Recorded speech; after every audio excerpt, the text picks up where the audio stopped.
শান্তিপুনি মুনির আশ্রমে ভগবান পড়াশোনা করতে গিয়ে সেখানে একটি বন্ধুকে পেয়েছিলেন, যার নাম কি সুদামা ঠাকুর, সুদামা বিপ্র। এই সুদামা বিপ্র পূর্বজন্মে কে ছিলেন? সুদামা বিপ্র রাম অবতারে কে ছিলেন বাবা? রামচন্দ্রের ভাই ভরত। যখন প্রভু রামচন্দ্র কি হলো মহারাজ, প্রভু রামচন্দ্র যখন পিতৃ আদেশ রক্ষা করতে যখন বনে গেছেন, তখন ভরতকে তো দায়িত্ব দিয়ে গেছিলেন। তো ভরত কোনোদিন সিংহাসনে বসেনি, ওই প্রভুর পাদুকা দুটি রেখে দিয়েছিল। তা প্রভু যখন ঘুরে আসলেন তখন দেখলেন যে তার পাদুকা দুটি আছে। তা প্রভু তখন বলেছিলেন যে তোমার এই ঋণ আমি শোধ করবো। তিনি হলেন কি সুদামা বিপ্র। তো সুদামা বিপ্রের সঙ্গে যখন শান্তিপুনি মুনির আশ্রমে, শান্তিপুনি মুনি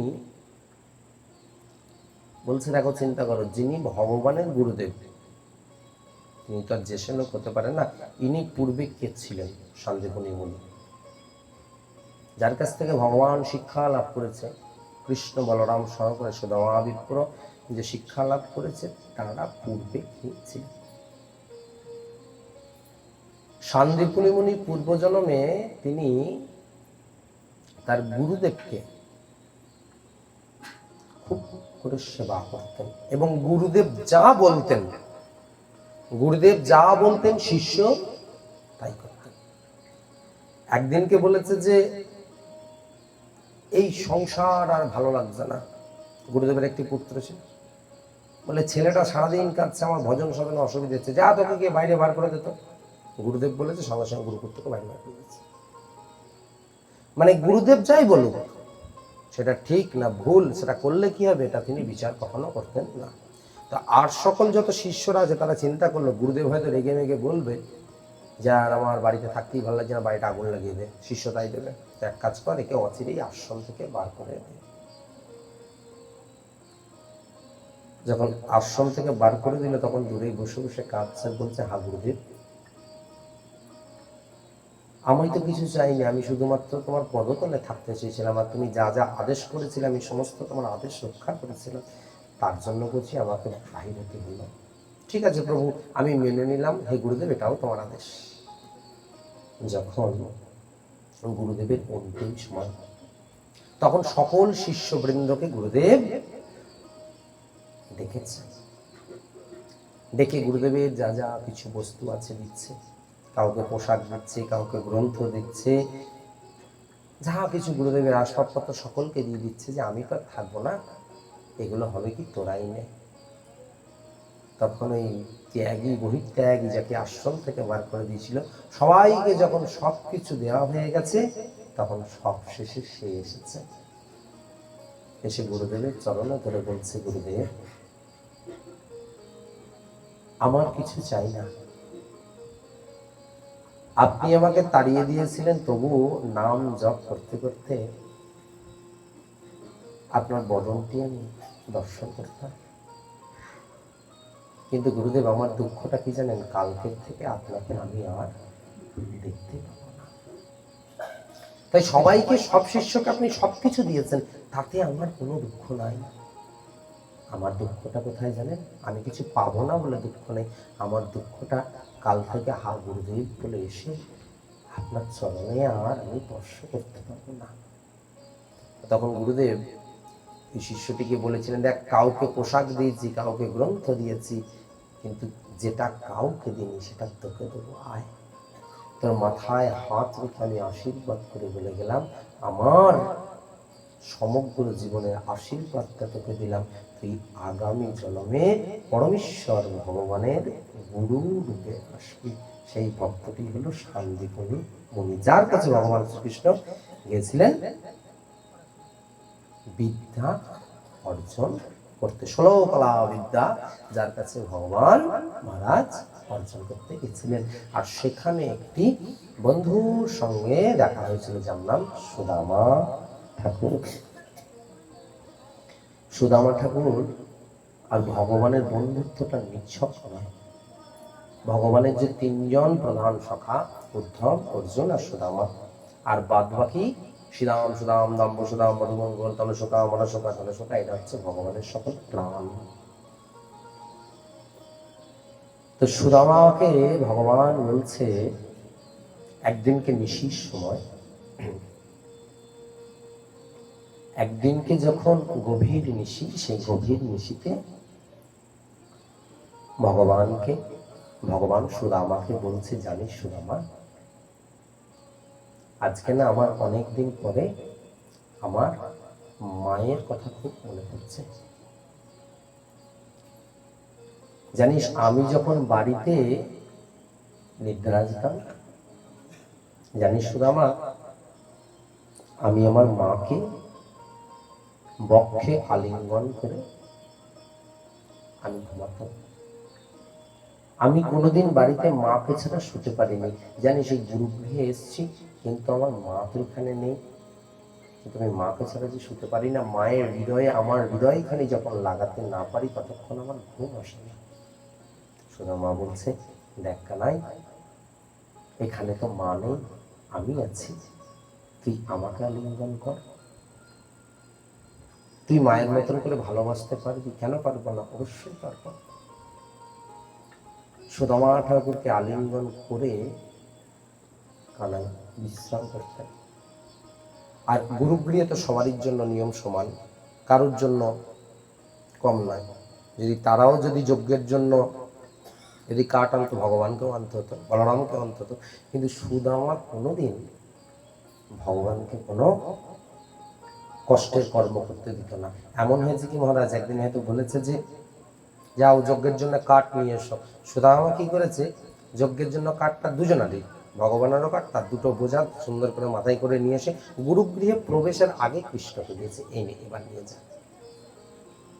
মানে গুরুদেব দেখতে পাবে, নাহলে গুরুদেব তো অপমান করবে, কি বলরাম এনেছে, সুদামা এনেছে, তুমি কেন আনোনি? সেই জন্য কি হচ্ছে, দরজার মুখে দিচ্ছে, এনে। অর্থাৎ ভগবানকে কোনোদিন সুদামা কোনো কষ্ট পেতে দেয়। একদিন এই দুর্বাসা ঋষি দুর্বাসায় একদিন গেছে এই গুরুগৃহে, ভগবতী ভিক্ষাং দেহি মাতা, মা আমার বড় ক্ষুধা লেগেছে, কিছু ভিক্ষা দাও। তো গুরু মাতা চিন্তা করছে যে তিনজনের জন্যই আছে প্রসাদ, কৃষ্ণ, বলরাম এবং সুদামার জন্য। তার মধ্যে থেকে একটা যদি আমি ঋষি দুর্বাসাকে দিয়ে দিই, তাহলে কেউ একজনা পাবে না, তাহলে অভুক্ত হবে। তাই মাতা বলেছে যে আজকে না, তুমি আগামী দিন এসো। আর ঋষি দুর্বাসা দেখতে পেয়েছেন যে ওখানে 3টে থলি প্রসাদ রাখা আছে। তখন মনে মনে ঋষি দুর্বাসা অভিশাপ দিলেন যে আমাকে যে প্রসাদ দিলে না, সেই প্রসাদ যে গ্রহণ করবে তাকে লক্ষ্মী ছাড়া হতে। আর এই কথাটি শ্রবণ করলেন কে? সুদামা বিপ্র।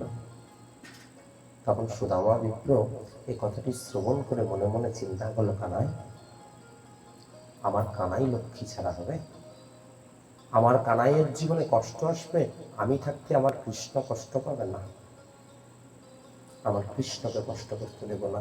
সেই জন্য সুদামা বিপ্র কি করলেন, সুদামা বিপ্র জানতেন যে কানাই গাছে উঠতে পারে, কিন্তু বেশি দূরে উঠতে পারে না, আর সুদামা বিপ্র অনেক উঁচুতে উঠতে পারতেন।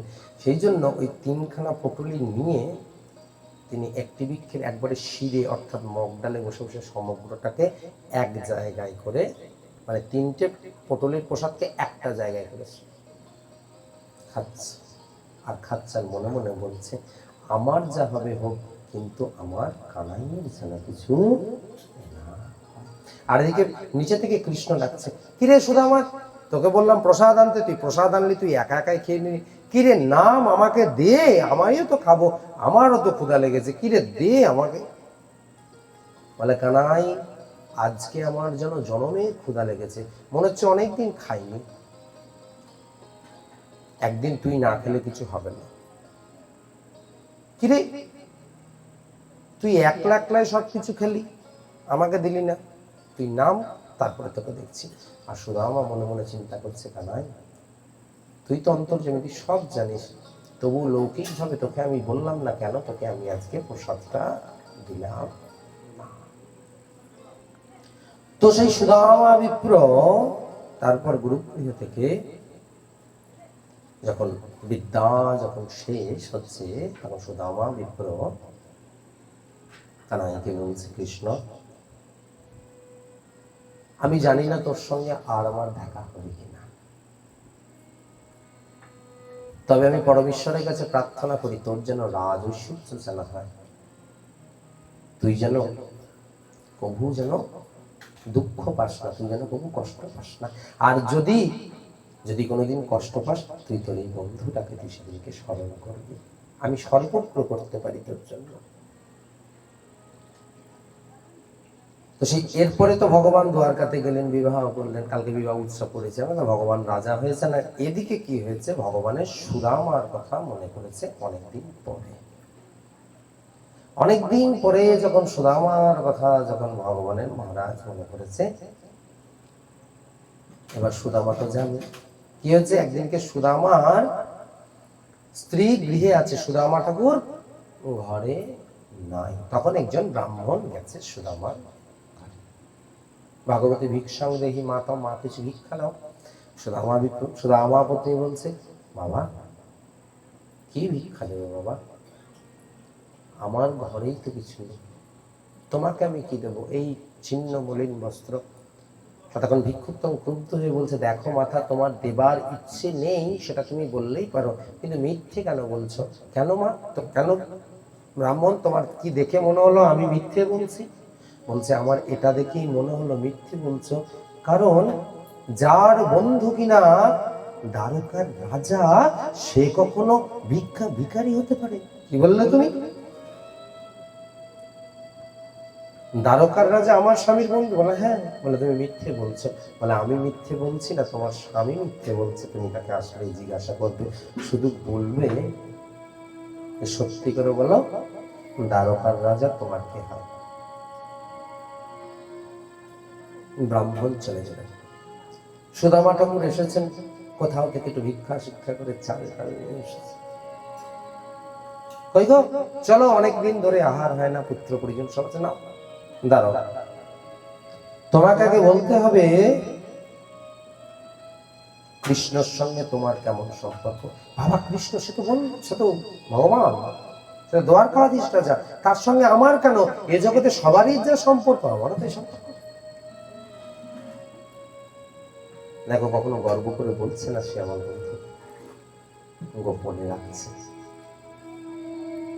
গোপনে রাখছে। তুমি সত্য করে বলো।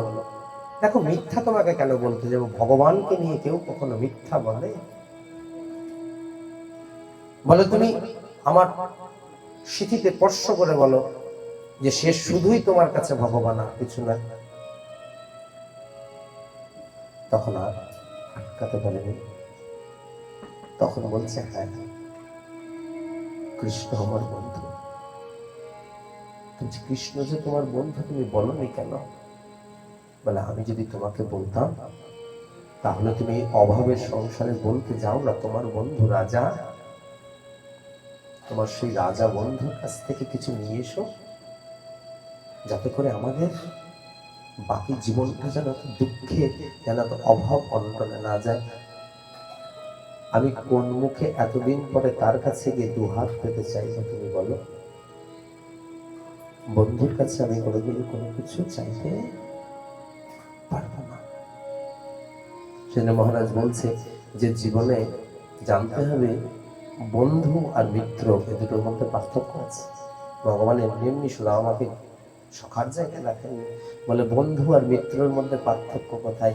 মিত্র কারা যেন, যখন তোমার সকল বিপদ, যখন তোমার সুখ থাকবে, তুমি সুখে আনন্দে যখন থাকবে, তখন যারা তোমার সাথে দেবে, সাথ দেবে, তারা হলো তোমার মিত্র। মিত্র আর সখা বা বন্ধু কারা? তোমার সুখে দুঃখে আপদে বিপদে সর্বত্রই যে তোমার সঙ্গে থাকবে, সেই হলো যে তোমার আসল সখা। তখন সুদামাকে বলছে, তুমি যাও না, একবার গিয়ে তোমার বন্ধুর কাছে তোমার এই সংসারের এই অবস্থা, অভাব অনটনের কথা তুমি একটু কে জানিয়ে শোনা। সুদামা বলছে না, আমি যাব না, আমি তার কাছে আমার অভাব অনটনের কথা জানাবো না। কেন জানো? যার বন্ধু দ্বারকাধীশ ভগবান, যে কিনা আমার স্বয়ং বন্ধু, তার আবার কিসের অভাব থাকতে পারে? সুদামার কথাটা চিন্তা করেন।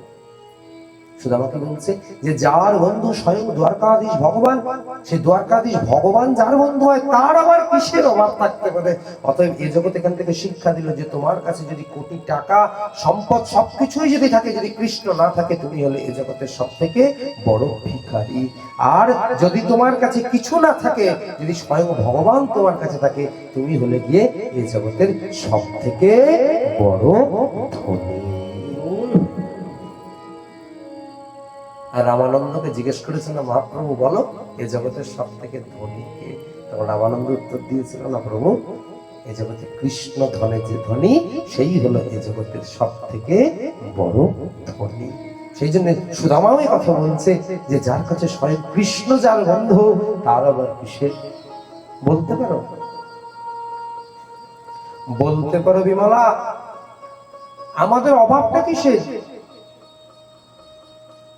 হয়তো দুদিন আহার করি নাই, জানো না? এই জগতে যার যেদিন কপালে আহার থাকে সে সেই দিনই করতে পারে, আর যার যেদিন কপালে আহার থাকে না, শত সোনার সামগ্রী থাকলেও করতে পারে না। মেনে নাও না, ওই দুদিন আমাদের কপালে আহার ছিল না, তাই উপবাস করেছি, তার জন্য তো আমার কৃষ্ণ দায়ী হতে পারে না। স্ত্রী বিমলা বলছে, তোমার বন্ধু যদি হয়, তুমি বলছো অভাব অনটন নেই, তাহলে আমি যে আহার করতে পারিনি তার কি কারণ? বলছে জানো না, দেখা যায় না মহারাজ, এই জগতে কি হয়, আমাদের বাড়িতে হয়তো অনেক ভালো মন্দ একটু প্রসাদের আয়োজন করা হয়েছে, ফট করে একজনকেও মারা গেল, আমরা কি আর প্রসাদ পেতে পারি? পারি না, সবটা ফেলে দিতে হয়, তাই তো? সেই জন্য এখানে বলছে যে দুদিন নয় আমাদের কপালে আহার লেখা ছিল না, তাতে কি হয়েছে? যার কপালে যদি আহার লেখা থাকে সে সেদিন আহার করতে পারে। ধরে নাও না দুদিন ছিল না, লিখতে পারেনি। সুদামা বিপ্র বলছে, তাহলে আমাদের এই ছিন্ন বিচ্ছিন্ন মলিন বসন কেন? বলছে দেখো, যার যদি কোনোদিন সাজার বস্তু যদি কপালে থাকে সে সাজতে পারে, আর যার ঘরে অধিক সিঙ্গারের বস্তু থাকে, কপালে যদি না থাকে, সে কোনোদিন সাজতে পারে না। দেখা গেল কি, কেউ একজন খুব সুন্দর করে সেজে এক জায়গায় যাবে বলে মনস্থির করেছে, হঠাৎ করে দেখা গেল তার পিতৃবিয়োগ বা মাতৃবিয়োগ হয়ে গেল, তাকে সমস্ত আবরণ করে সাদা পোশাক করতে হবে। সুদামা বিপ্র বলছে, আমাদের ভালো সিঙ্গার করার কপালে নয় দুদিন ছিল, আবার কোনোদিন আসবে, তার জন্য তুমি কৃষ্ণকে দায়ী করতে পারবে না। দেখুন ভগবানের প্রতি প্রেমটা তার কতটা, যা কিছুই হোক। আমরা কোনো কিছু হলেই ভগবানকে গিয়ে আমরা দোষারোপ করি না? দেখবেন আমাদের যখন সমূহ বিপদ, তখন আমরা ভগবানের কাছে গিয়ে মাথা ঠুকি, আর যখন সমূহ বিপদ যতক্ষণ না আসে ততক্ষণ আমরা ভগবানের দ্বারে যাই না। আমরা সময় দিই জাগতিক জগতের মানুষকে, কাকে সময় দিই? জাগতিক জগতের মানুষকে প্রেম দেবার চেষ্টা করি, জাগতিক জগতের মানুষকে, কিন্তু যখনই দুঃখ হয় তখনই আমরা ভগবানের কাছে যাই, অন্য সময় আমরা কখনো ভগবানের কাছে যাই না। তাই শাস্ত্র কি বললেন? নিজ কর্মে জীব নানা দুঃখ পায়, আর মিছে শুধু তাই করে আমার পরমেশ্বর জগত পিতায়। তুমি আজকে দুঃখে দুঃখী আছো, তোমার কর্ম ফলের জন্যই মহারাজ তুমি দুঃখে দুঃখী আছো। কিন্তু আমরা দুঃখটা মেনে নিই, আমরা কি বলি জানো? আমরা ভগবানের কাছে তখন যাই যখন আমাদের সবকিছু শেষ, আর কোন রাস্তা আমাদের খোলা থাকে না। আমরা মনে করি ডাক্তারদের কাছে গেলেই সবকিছু হয়ে যায়, কিন্তু ডাক্তারে তাকে আমরা কবু ডাকি না। কিন্তু জীবনের শেষ যখন আর কিছু নেই মহারাজ, তখনই আমরা তার কাছে যাই। আমরা সারাটা জায়গা ভ্রমণ করে বেড়াই, কিন্তু কখনো একটু ভগবান দর্শনে কোথাও যাই না। সুদামা বিপ্র আজকে কি বলছে যে মেনে নাও এটা আমার কর্মের ফল, এটা আমার অদৃষ্টের ফল, এটা আমার ভাগ্যে ছিল না, তাই আমি ছিন্ন বিচ্ছিন্ন মলিন পোশাক, তাই আজকে আমি দিন আহার করিনি, এতে কৃষ্ণর কোনো দোষ নেই। আর তুমি আমাকে যত যা কিছুই বলো না কেন, আমি কৃষ্ণর কাছে গিয়ে কিছু চাইতে পারবো না, আমি কিছু চাইতে পারবো না।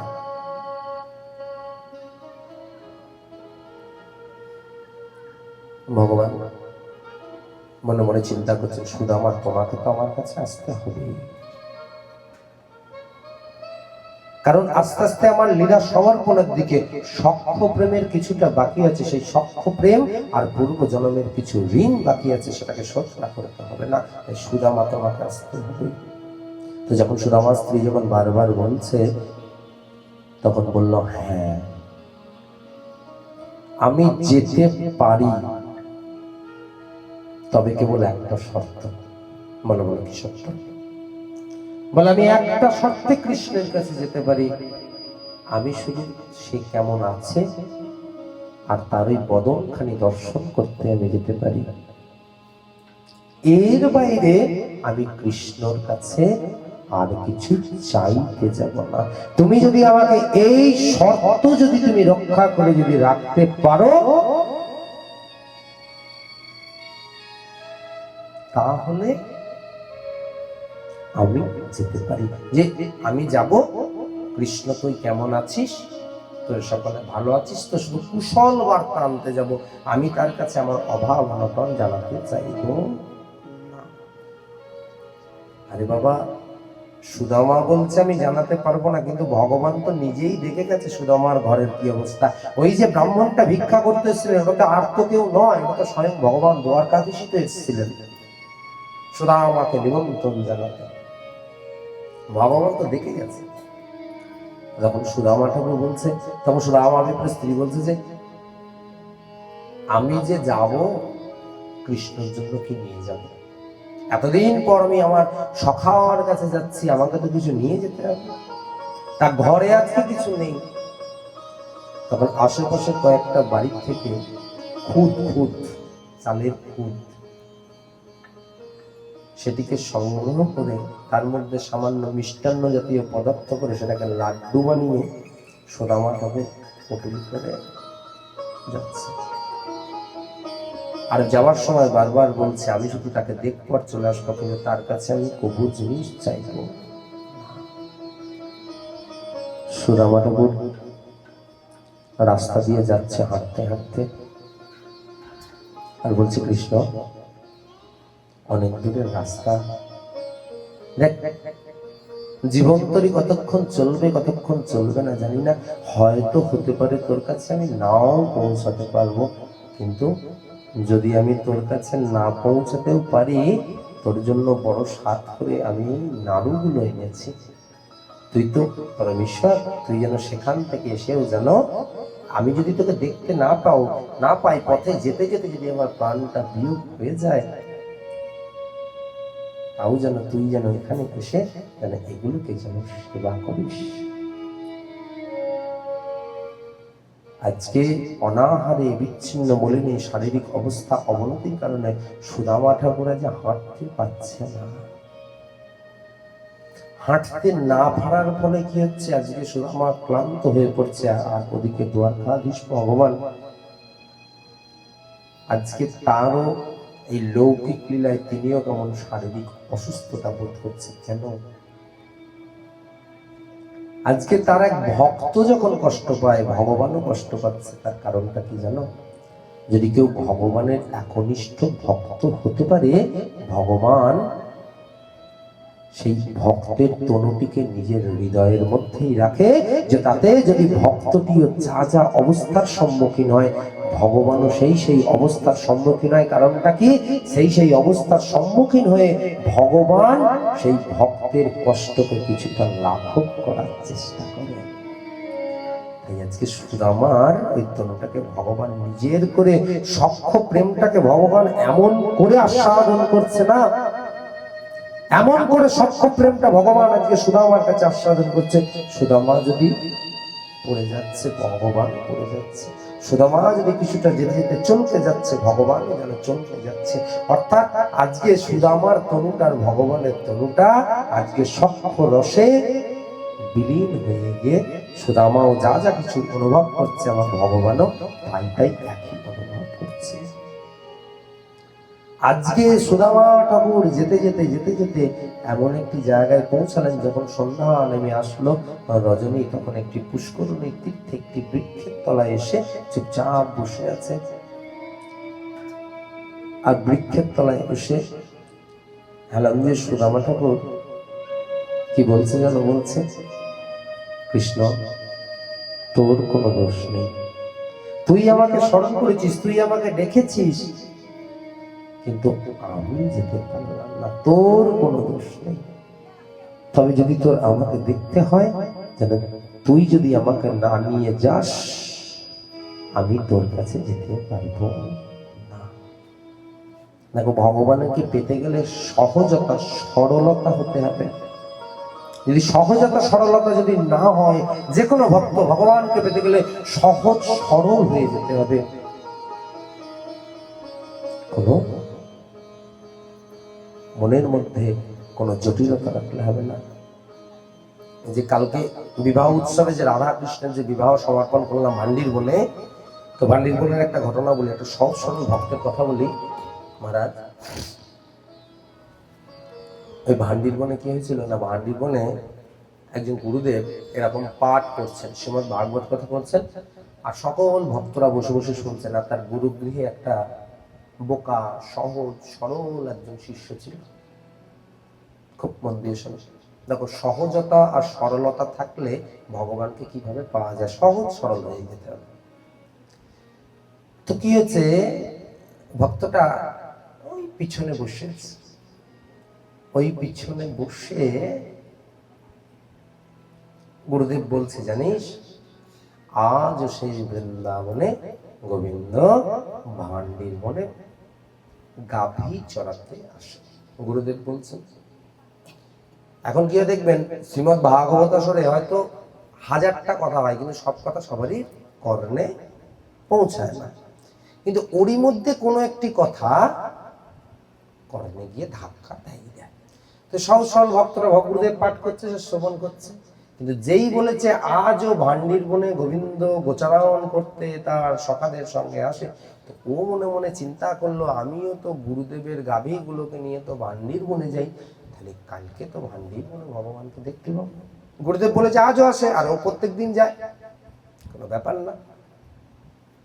পরের দিন খুব তাড়াতাড়ি করে সকালে স্নান করে যা পেয়েছে প্রসাদ, দুটি রুটি পেত আর একটু পদার্থ, দুটো রুটি আর পদার্থ কাঁধে নিয়ে গরু কটাকে নিয়ে ভান্ডির বনের দক্ষিণ দিকে গেছে, গাভী চড়াচ্ছে আর খুঁজছে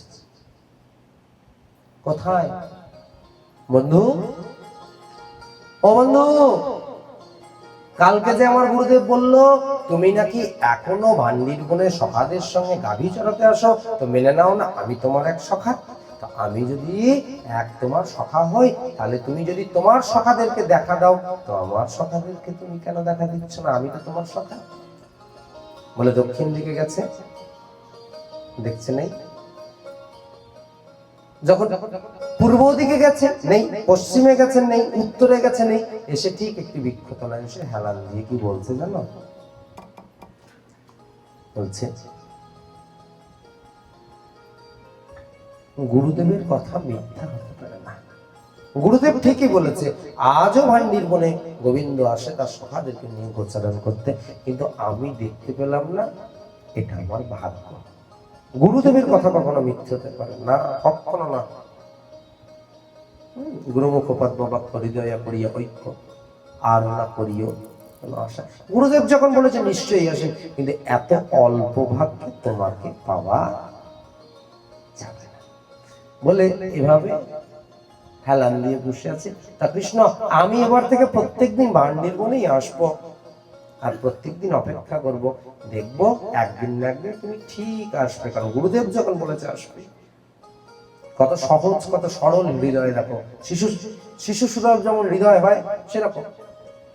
এ কথা যখন চিন্তা করছে তখন দেখছে ভগবান ওই গো বালকদেরকে নিয়ে আসছে। ভগবানের রূপটি কেমন? ওই বেনু গীতে যে গোপীরা যে রূপটা দেখেছিলেন ঠিক সেরকম রূপ। বরাহো পিরভিরম বরাহো পিরভিরম নটবর বাপু করনায় করনিকায়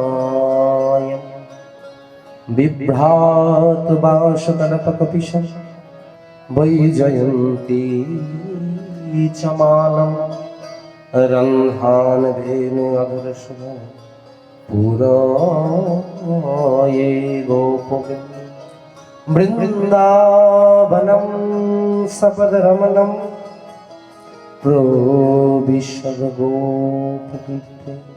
বরাহপিরাম একদম মাথার মধ্যে মই পিচ্ছটাকে নিয়ে সুন্দর করে একটি ফেটাকে বেঁধে আমার নীলমণি নীলকান্ত আমার হাতে একটি লাঠিকে নিয়ে গাভীগুলোকে চড়াতে চড়াতে চড়াতে চড়াতে আজকে বৃন্দা এই ভান্ডিরপণ এসেছে। যে এসেছে তখন এই সহজ সরল ভক্তটি বলছে আমি যা দেখছি ঠিক। ভগবান এসে বসেছে। অবন্ধু, এতক্ষণ তো তুমি আমাকে চারিদিকে খুঁজছিলে, এখন আমি তোমার সামনে আছি। সে সহজ সরল, সে বলছে দেখো আমি আমার বন্ধু কৃষ্ণকে খুঁজছি, তুমি কৃষ্ণের মতন করে সেজে এলে তো তোমাকে কৃষ্ণ বলে মানব না। ভগবান বলছে দেখো কাণ্ড, আমি সামনাসামনি এলাম তাও বিশ্বাস হচ্ছে না। বলে ভগবান বলছে আচ্ছা তুমি আমাকে একবার আলিঙ্গন করো। বলে হ্যাঁ আলিঙ্গন করতে পারি। যে ভগবান যখন তাকে আলিঙ্গন করেছে তখন তার দেহটা যখন শীতল হয়ে গেছে তখন বলছে তুমি কি সত্যিই সে? কত বড় বড় যোগী, কত বড় বড় মুনি, কত বড় বড় ঋষি যাকে এত সকলে ডেকে পায় না, আর আমি একদিন তোমাকে ডাকলাম আমি তাতেই তোমাকে পেয়ে গেলাম। ভগবান বলছে জানো, যদি কেউ আমাকে বন্ধু ভেবে যদি কেউ একটু সখ্য প্রেম দান করে না, আমি না দিয়ে থাকতে পারি না। তা বন্ধু তুমি যে আমাকে ডেকেছো, জানো না বন্ধুকে ডাকলে কিছু দিতে হয়। তখন বলছে ভগবান তুমি যে এসেছো আমি তোমাকে কি দেব? কেন? তুমি গোচারণে এসেছো, প্রসাদ আনোনি, ওটাই দাও। আমি গোচারণে এসেছি দুটো পোড়া রুটি আর একটু সবজি নিয়ে, বলে ওটাই খাবো, ওটাই দাও। তখন এই বালক চিন্তা করছে হায় হায়, মা যশোদার হাতে ক্ষীর স্বর্ণ মণি খাওয়া যার বদল, সে কিনা আমার হাতে পোড়া রুটি খাবে। কিছুতে রীতি ইতস্তত করছে, বলে তো হাতে যখন দিয়েছে, যখন হাতে দিয়েছে তখন কৃষ্ণ বলছে বন্ধু আমি তো এভাবে খেতে পারি না। বলে কেন? বলে আমাকে যদি কেউ খাইয়ে না দেয় আমি খেতে পারি না, তুমি আমাকে খাইয়ে দেবে। আজ বালক চিন্তা করছে যে কতজন তার সামনে কত সোনার সামগ্রী নিয়ে বসে থাকে, তার দিকে তুমি দৃষ্টিপাত করো না, আর আজকে আমার এই পোড়া রুটি তুমি খাচ্ছ। ভগবান তখন ওই সহজ সরল বালক একটু একটু করে রুটি খাইয়ে দিচ্ছে আর ভগবানের সাথে গল্প করছে। যখন দুটো রুটি শেষ হয়ে গেছে বলছে দাও বন্ধু, আরো দাও। ভগবান আর তো নেই। বলে বন্ধু তুমি মনে রেখো, যদি কেউ আমাকে ভালোবেসে যদি কেউ আহার করিয়ে দেয় না, আমার উদর সেদিনকে পূর্ণ হয় না। বালক বলছে তুমি কতগুলো সেবা করো আমি তো জানি না। বলে যদি কেউ আমাকে ভালোবেসে সেবা করাতেই থাকে আমি অনবরত সেবা করতেই থাকি, আমার কোনো গুণ শেষ থাকে না, আমি গুণে গুণে সেবা করাতে পারি না। কারণ জানো আমি তোমার হৃদয়ের প্রেমটাকে আস্বাদন করছি, যতক্ষণ না তোমার হৃদয়ের প্রেমটা পরিপূর্ণ হয়ে ওই পরিপূর্ণ প্রেমটা যেদিন আমি পাবো সেদিন পাবো না। বন্ধু কালকে তোমার জন্য অনেক নিয়ে আসবো, কালকে আমি অনেক নিয়ে আসবো। আর তারপরের দিন সকালবেলাতে ছুটতে ছুটতে গেছে, এই শোনো আজকে আমাকে ৬০-৭০টা রুটি দেবে তো। রি মধু, তুই তো দুটো রুটি খাস, আজকে কেন 60-70 টাকা? বলে দেখো, সবাই আশ্রমে 6টা-7 টাকা করে রুটি খায়, আমি কিন্তু দুটোর বেশি খাই না। তা সেগুলো যদি জমা হয়, তাহলে আমি আজকে একদিনে 60-70 টাকা নিলে কি ক্ষতি আছে? এত কৈফিয়ত দিতে পারবো না।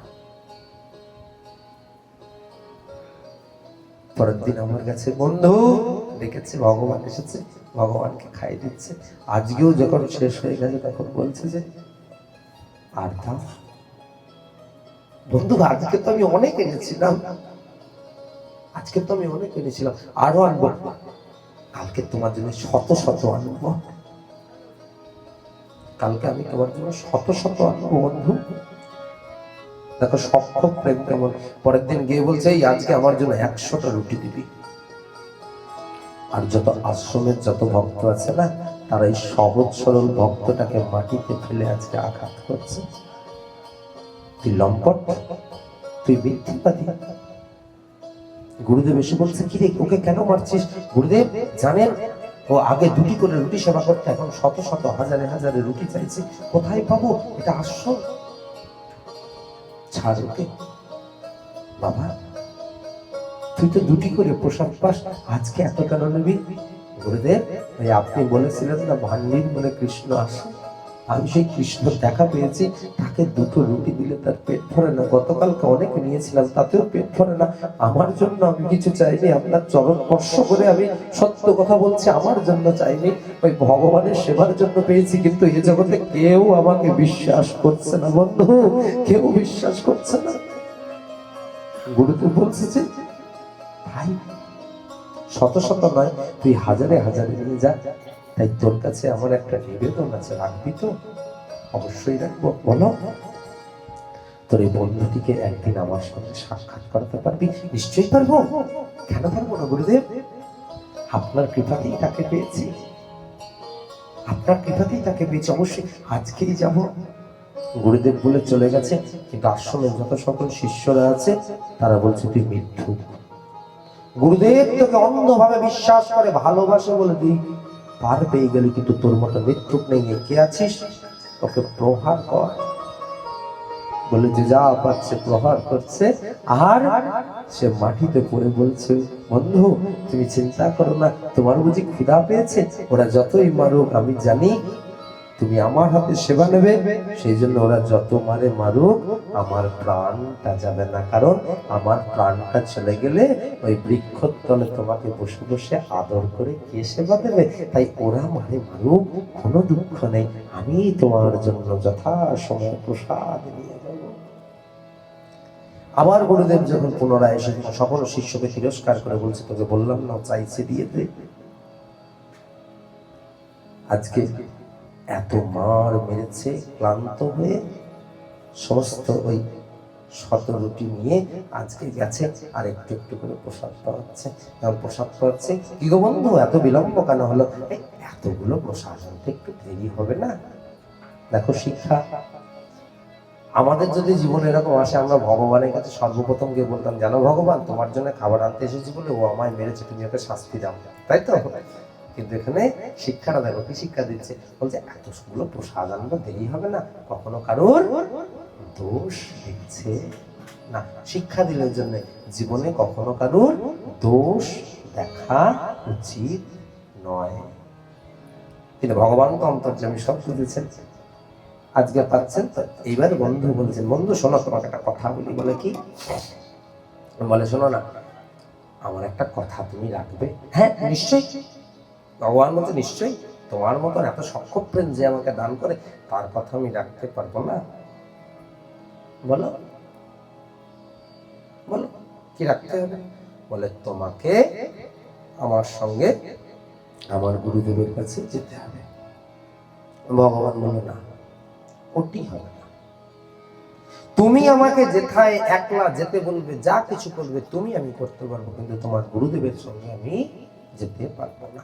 এই কথা যেই বলেছে মেনে না, এভাবে খাচ্ছিল, যেই বলেছে যেতে পারবো না, রুটিটাকে সরিয়ে পুটুলিটাকে বেঁধে ফেলেছে। বলে তুমি যদি আমার সঙ্গে না যাও, আমিও আর তোমাকে খেতে দেব না। ভগবান বলছে বাবা কত যোগী, কত মুনি, কত ঋষি যারা আমাকে খাবার দেবার জন্য বসে আছে, আমি তাদের খাবার না খেয়ে বেটা গোয়ালার তোর রুটি খেতে আসলাম, আর তুই কিনা আমাকে ধমক দিয়ে বলিস যে আমি আর তোমাকে খেতে দেবো না, আমি তোকে খেতে দেবো না। তোর ধমক কে সহ্য করবে? এবার বলে ঠিক আছে, তোমাকেও ধমক সহ্য করতে হবে না, আমারও তোমাকে আর দরকার নেই। বলে রুটির পুটলিটা করে নিয়ে চলে যাচ্ছে। বলে কেন? বলে শোনো, তুমি ভগবান ভগবানের জায়গায় থাকো, আমি তোমাকে পেয়েছি কার জন্য জানো? আমি তোমাকে পেয়েছি শ্রী গুরুদেবের কৃপায়, তোমাকে আমি পেয়েছি। তাই তোমার মতো ভগবানের আমার দরকার নেই। যদি শ্রী গুরুদেবের কৃপা যদি আমার মতন মাথায় যদি বর্ষিত থাকে, তাহলে তোমার মতো ভগবান একদিন আমার কাছে এসে ধরা দেবে। বলে তোমার মতো ভগবানকে আমার দরকার নেই, তুমি ভগবানের জায়গায় থাকো। কারণ আজকে যে গুরুদেবের কৃপায় আমি তোমাকে পেয়েছি, যদি আমি গুরুদেবের কৃপায় যদি তাকে না নিয়ে যেতে পারি, তোমার মতো দরকার নেই। গুরুর কৃপা বর্ষিত হলে তুমি আপনি আমার সঙ্গে যাবে।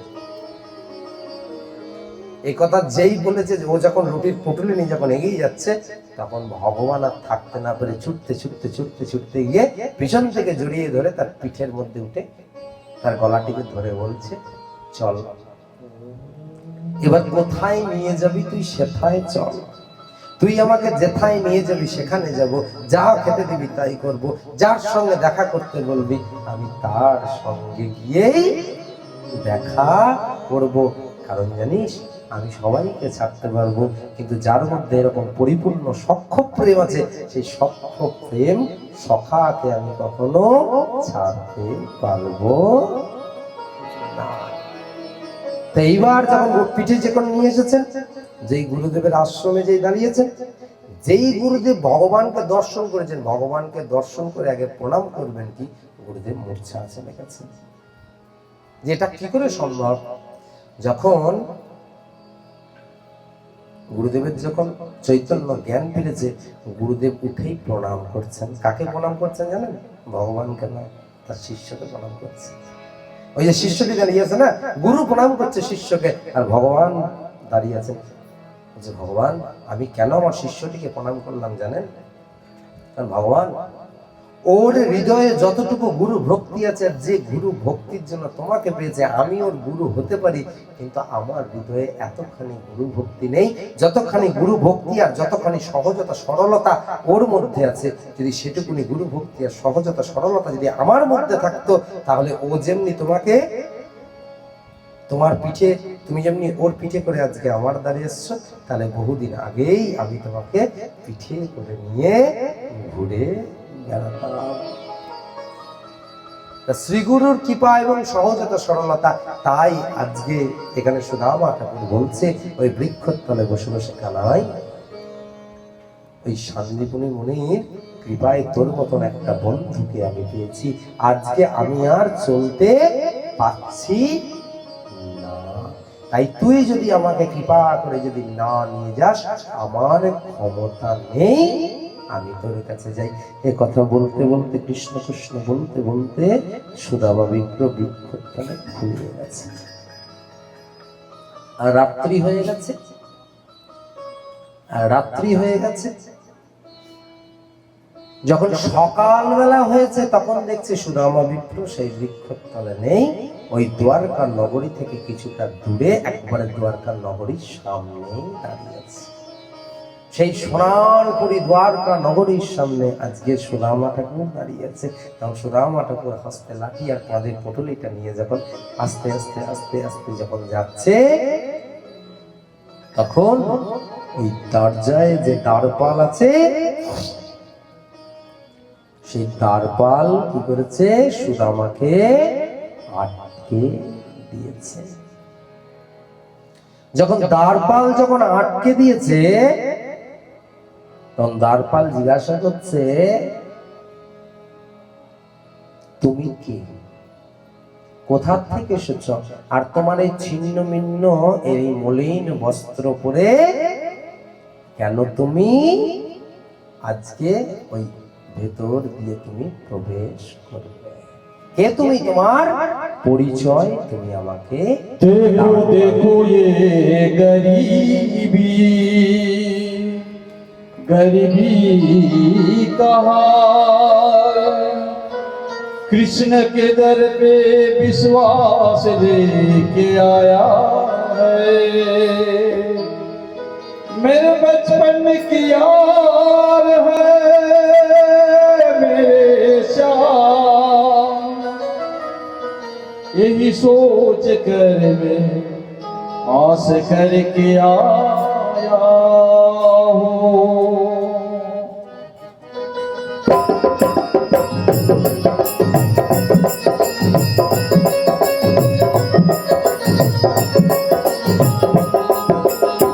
आरे द्वार पालो उस कन्हैया से कह दो इधर पे सुदामा गरीब आ गया है। आरे द्वार पालो उस कन्हैया से कह दो इधर पे सुदामा गरीब आ गया है। इधर पे सुदामा गरीब आ गया है। भटकते भटकते न जाने कहाँ से, भटकते भटकते न जाने कहाँ से तुम्हारे महल पे गरीब आ गया है। अरे द्वार पालो कन्हैया से कह दो इधर पे सुदामा गरीब आ गया है।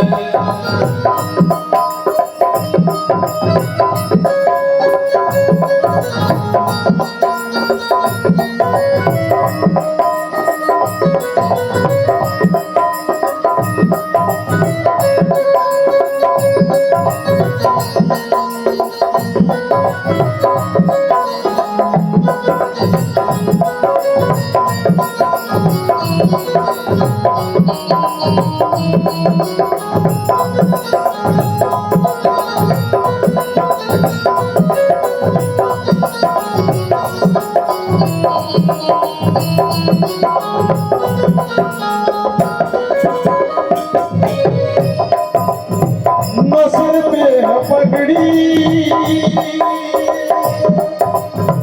नतन पे है जामा, बता दो कन्हैया को नाम है सुदामा, बता दो कन्हैया को नाम है सुदामा। नसर पे है पगड़ी नतन पे है जामा, बता दो कन्हैया को नाम है सुदामा, बता दो कन्हैया को नाम है सुदामा। तुम एक बार मोहन से जा करके कह दो, तुम एक बार मोहन से जा करके कह दो कि मिलने सका बद नसीब आ गया है, कि मिलने सका बद नसीब आ गया है। और तुम्हारे पालो उस कन्हैया से कह दो इधर पे सुदामा गरीब आ गया है।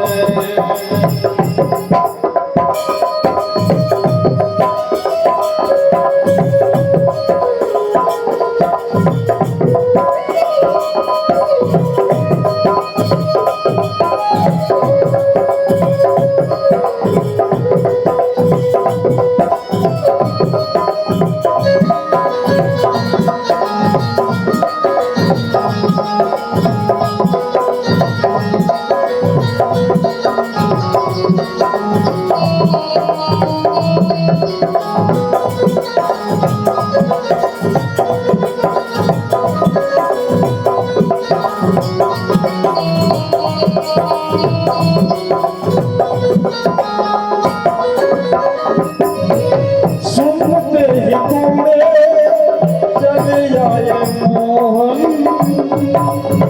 लगाया गले से सुदामा को मोहन, लगाया गले से सुदामा को मोहन।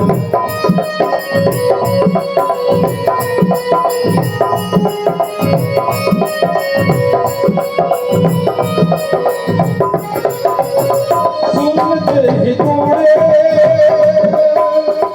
चले आए मोहन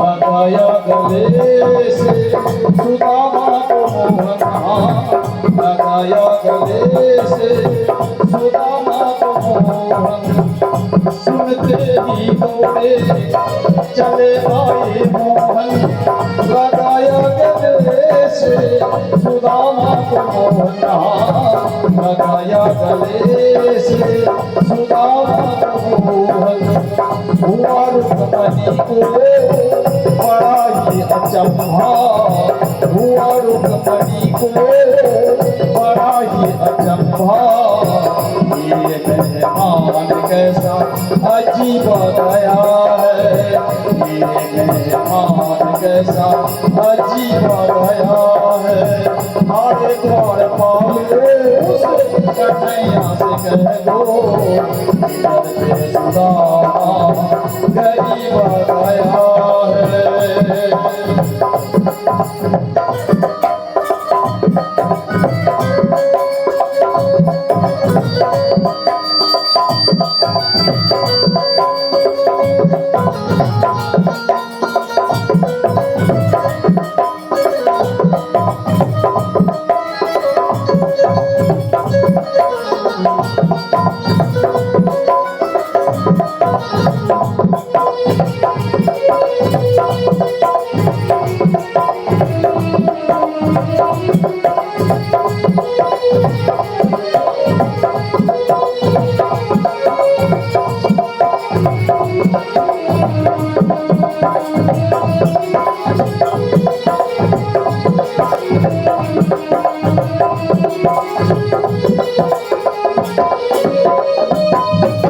बराबर में अपने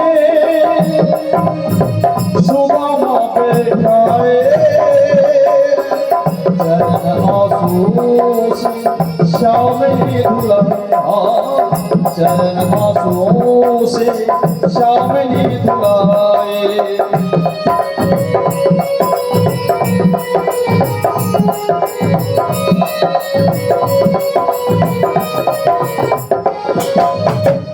बराबर में अपने सुदामा बैठाए चरण आंसू से श्यामली धुलाए चरण आंसू से श्यामली धुलाए न घबराओ प्यारे जरा तुम सुदामा न घबराओ प्यारे जरा तुम सुदामा खुशी का समा तेरे करीब आ गया है खुशी का समा तेरे करीब आ गया है हमारे द्वार पालो से कन्हैया से कह दो इधर पे सुदामा करीब आ गया है भटकते भटकते न जाने कहाँ से भटकते भटकते न जाने कहाँ से तुम्हारे महल के करीब आ गया है हमारे द्वार पालो कन्हैया से कह दो इधर पे सुदामा करीब आ गया है इधर पे सुदामा करीब आ गया है हमारे द्वार पालो कन्हैया से कह दो इधर पे सुदामा करीब आ गया है इधर पे सुदामा करीब आ गया है इधर पे सुदामा करीब आ गया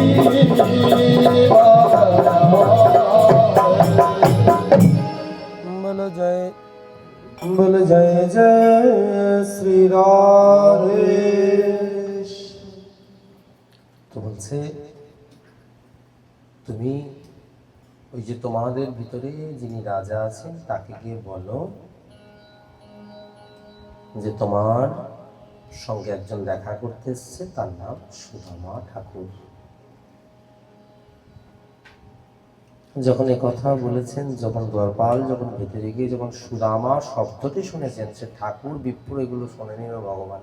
সুদামা শব্দটি শোনার সঙ্গে সঙ্গে তিনি সিংহাসন থেকে নেমে সুদামা বিপ্রকে আজকে তিনি হস্তটিকে ধরে তিনি আজকে নিয়ে যাচ্ছেন সেই তার রাজ সিংহাসনের দিকে।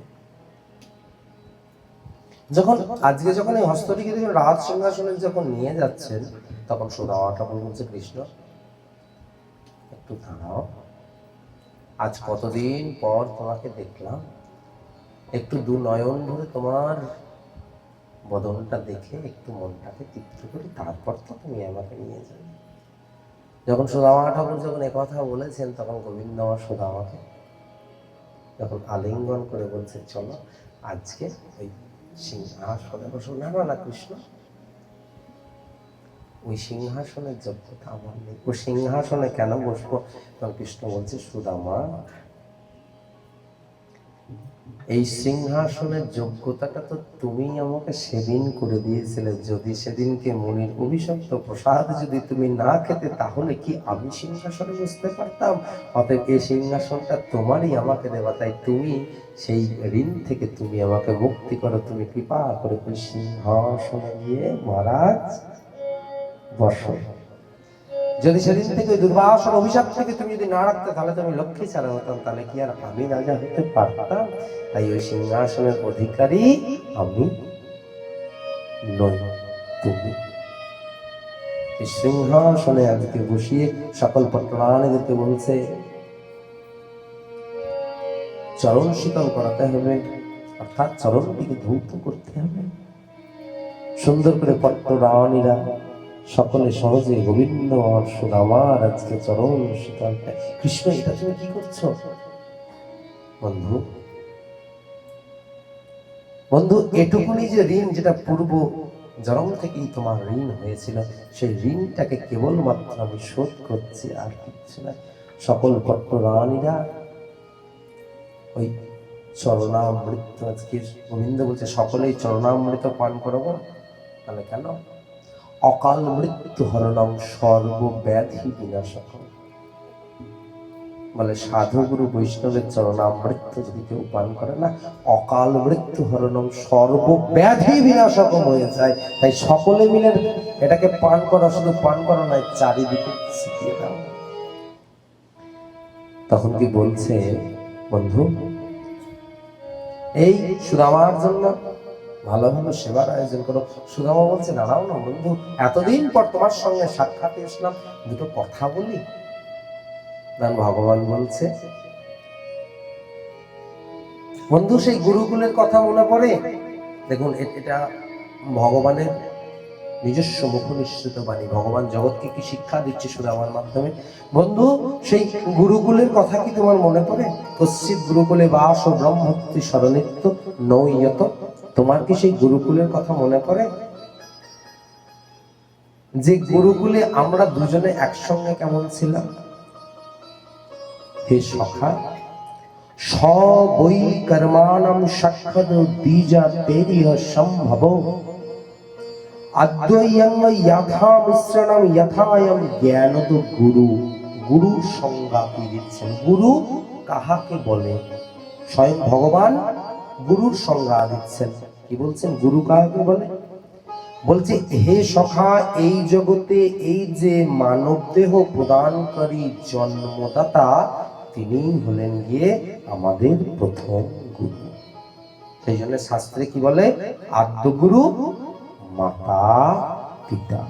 তাই মাতা পিতাকে কখনো অশ্রদ্ধা অভক্তি করে কোনোদিন ভজন সাধন হয় না। দ্বিতীয়ত কি বলছে? সাক্ষাৎ দ্বিজোত্তরীয় সম্ভব, যিনি আমাদেরকে ওই উপনয়ন সংস্কার করেন। ব্রাহ্মণরা তো দ্বিজ, দুবার জন্ম হয়, যারা উপনয়ন সংস্কার করেন তারাই আবার আমার পূজ্য। আর তৃতীয়ত কি?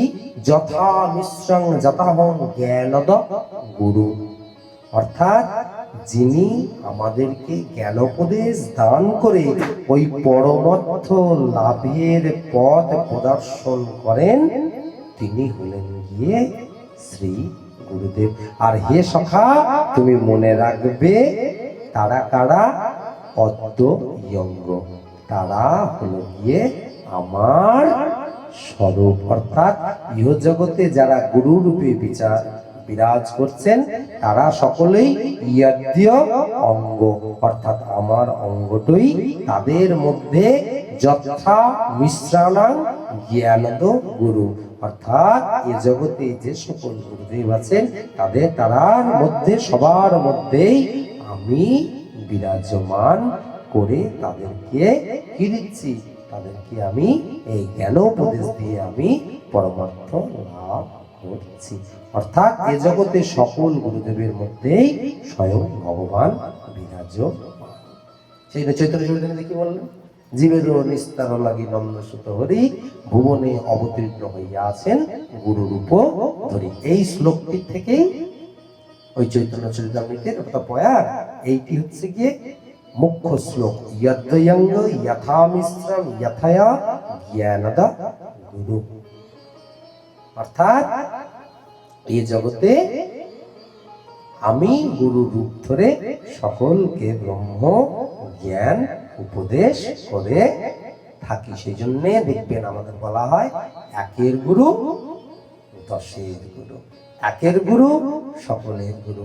যে তোমার গুরু সেও আমার গুরু, যে আমার গুরু সেও তোমার গুরু। কখনো সেই জন্য মহারাজ কোনোদিন কোনো গুরুদেবকে ছোট বড় করতে নেই। বলো পরমেশ্বর ভগবান কি, আপন আপন শ্রী গুরুদেব কি, আপন আপন শ্রী গুরুদেবের চরণ কি। জয় জয় শ্রী রাধে। ভগবান কি বলছে? নম্বর্থ কোবিদা ব্রাহ্মণ ব্রহ্মা শ্রোতামিহ, যে ময়া গুরুনাম বাচ তদ্রম্ভ ভাবার না হম। সখা আরো একটা কথা বলি, হয়তো বলবে যে আমি কি শুধু গুরুর মধ্যেই থাকি? কি বললাম যে সকল গুরুদেবের মধ্যে আমি থাকি, ভগবান বললেন তো। তা হয়তো মনে করতে পারেন যে তাহলে গুরুদেবদের মধ্যেই কি শুধু ভগবান থাকেন, আর কারোর মধ্যে থাকেন না? তাই তো, জীবলোকে জীবদেহে সনাতন, অর্থাৎ প্রতিটা, এটা গীতাতে বলেছে না? কিন্তু এইটারই এইখানে ব্যাখ্যাটা কি বলছে? যে মায়া গুরুনা বাচ তরঙ্গ ভাবর্ণ বর্ণনম, অর্থাৎ হে সখা, আমি সকলের আত্মা, আর আমি সকলের হৃদয়ে অন্তর্যামী রূপে বিরাজমান করি। অর্থাৎ এখানে ভগবান এই দুটি শ্লোকের মধ্যে যেটি বলতে চেষ্টা করলেন যে আমি গুরু রূপে যেমনি সকলকে জ্ঞান উপদেশ করি, অপরদিকে আমি গুরু রূপে সকলের হৃদয়ের মধ্যে আত্মা রূপে থাকি, এবং আমি সকলের অন্তর্যামী হয়ে থাকি।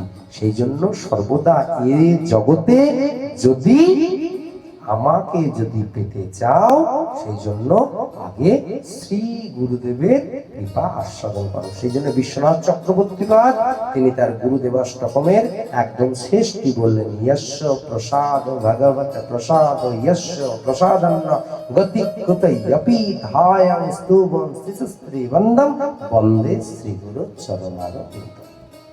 যস্য প্রসাদ, যস্য প্রসাদম, অর্থাৎ যিনি প্রসন্ন হলেন। ভাগবত প্রসাদ, স্বয়ং ভগবান প্রসন্ন হন। যস্য প্রসাদ ভাগবত প্রসাদ, যিনি প্রসন্ন হলে, যিনি কে? শ্রী গুরুদেব। শ্রী গুরুদেব প্রসন্ন হলে কে প্রসন্ন হয়? স্বয়ং ভগবান। যস্য প্রসাদ ভাগবত প্রসাদ যস্য প্রসাদম ন গতি কুত গতি, যার প্রসাদ ছাড়া আমাদের কোনো, তাই তো। সেই জন্য কি বলছে? ধায়ং স্তবং, অর্থাৎ ধ্যান করলেও শ্রী গুরুদেবের করো, স্তব করলেও শ্রী গুরুদেবের স্তব করো। ধায়ং স্তবং কখন করতে বলছে? ত্রিশস্ত্রী বন্দম, সকাল সন্ধ্যা বলি না, ত্রিসন্ধ্যা ছাত্র বন্দে কি শ্রী গুরু চরণার বিন্দম। তাই হে সখা, আমি গুরু রূপে সকলের মধ্যে বিরাজমান, তাই গুরুকে প্রসন্ন করলে আমি প্রসন্ন হই। সেই জন্য একবার আমার আর তোমার উপর একবার শ্রী গুরুদেব অত্যন্ত প্রসন্ন হয়েছিল। মনে পড়ে সখা সেই কথা? বলছে মনে পড়ে একবার গুরুগৃহে থাকার সময় সেই প্রচন্ড ঝড় বৃষ্টি হলো। কখন? সূর্যা অস্তাঙ্গতস্তাব তামসা চাবৃত দিশা, যখন সূর্য অস্ত গেল তখন প্রচন্ড ঝড় বৃষ্টি হলো। আর গুরুদেবও সেই সময় অরণ্যে ছিলেন। কিন্তু গুরুদেব কোন রকমে তিনি গুরুগৃহে চলে গেছিলেন, কিন্তু সখা সেইটা আমি আর তুমি বুঝতে পারিনি। তার জন্য আমরা ওই সারা নিশিটা ওই অরণ্যে গুরুদেবকে আমরা কি করেছিলাম? অন্বেষণ করেছিলাম, খুঁজেছিলাম। কিন্তু ন প্রাজ্ঞায়ত কিঞ্চন, কিন্তু আমরা তাকে খুঁজে পাই নাই। এদিকে কি হয়েছিল না, শ্রী গুরুদেব পরের দিন সকালবেলাতে আমাদেরকে এসে দেখলেন যে আমরা তখনও শ্রী গুরুদেবকে খুঁজছি। এটা দেখে শ্রী গুরুদেব অত্যন্ত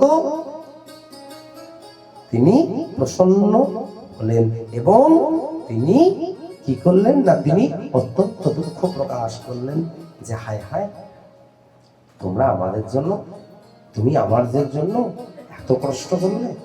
তখন আমি বলেছিলাম, হে গুরুদেব, হে দ্বিজোত্তম, এই জগতে গুরুদেব যদি কোনো কৃত না হয় তাহলে কোনো কিছু হয় না। এই কথাটি ভগবান তার সখাকে, এই সুদামা ঠাকুরকে একদম অক্ষরে অক্ষরে ভেঙে ভেঙে গুরু তত্ত্ব বিষয়টি তিনি সুদামা ঠাকুরকে বুঝিয়ে আমাদের মতন কলিযুগের মানুষদেরকে বুঝিয়ে দিলেন গুরু কি বস্তু এবং গুরু তত্ত্বটা কি।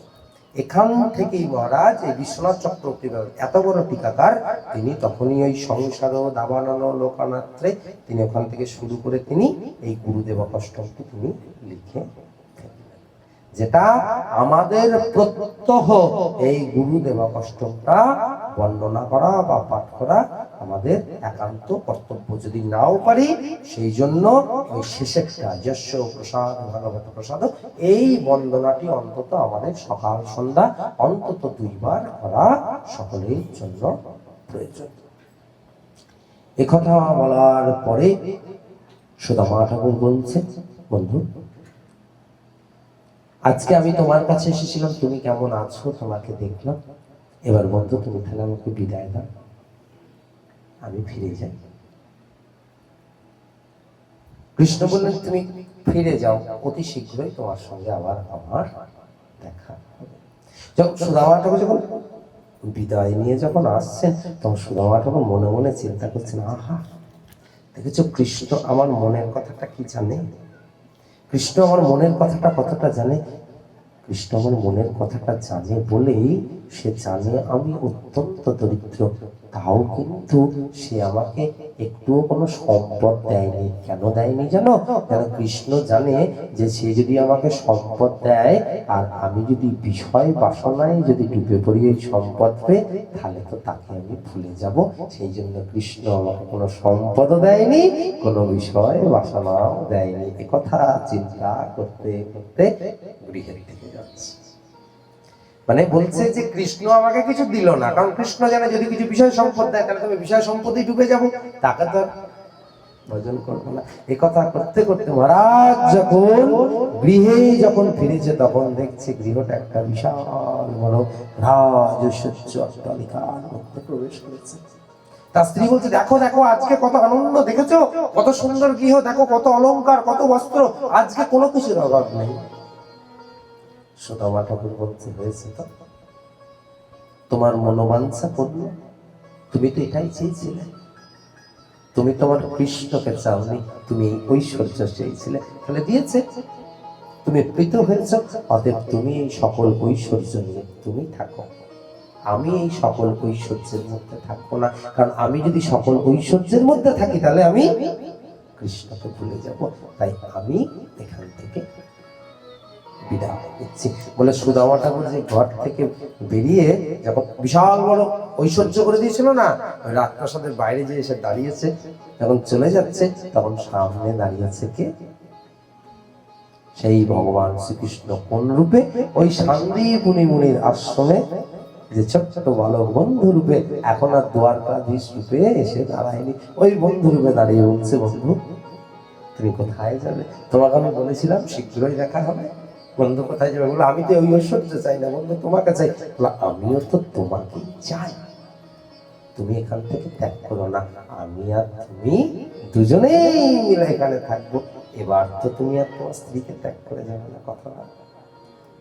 সেই ভগবানের ইতিহাসের সকল ঐশ্বর্যের মধ্যে নিয়ে সুদামা ঠাকুর আর ভগবান সেখানে রইল।